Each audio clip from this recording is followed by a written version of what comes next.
Filing a protective order, proving abuse tips.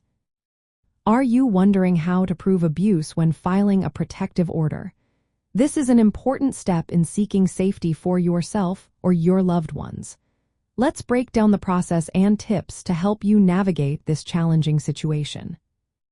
First, it is essential to understand the type of protective order you need. If you are dealing with family violence, you must show that such violence has occurred or is likely to happen again. Family violence can involve spouses, dating partners, close relatives, or individuals who share a child.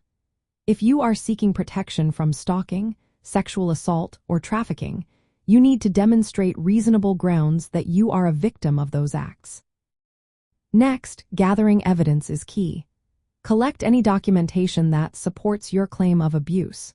This can include police reports or case numbers if you have reported the incident to law enforcement. If you have not filed a police report yet, consider seeking guidance on how to do so. Photographs of any injuries or property damage caused by the abuser can be very helpful.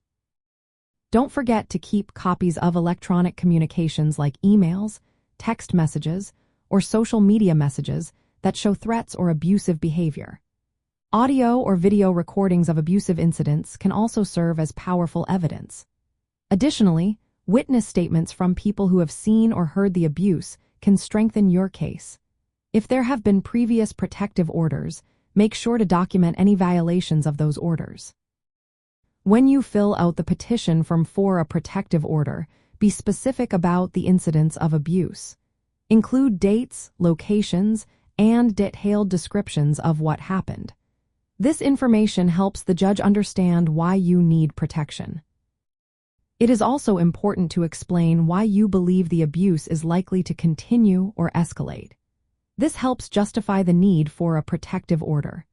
Consider reaching out to local organizations, such as the District Attorney's Office or Family Justice Centers, for assistance in understanding the process and gathering evidence. Filing the protective order is typically done in the county where you live or where the abuse occurred.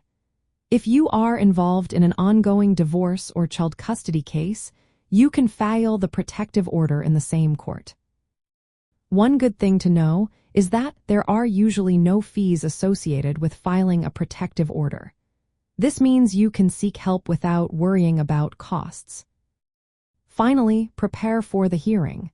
Be ready to present your evidence and testimony in court. The judge will make a decision based on the evidence you provide and your account of the situation.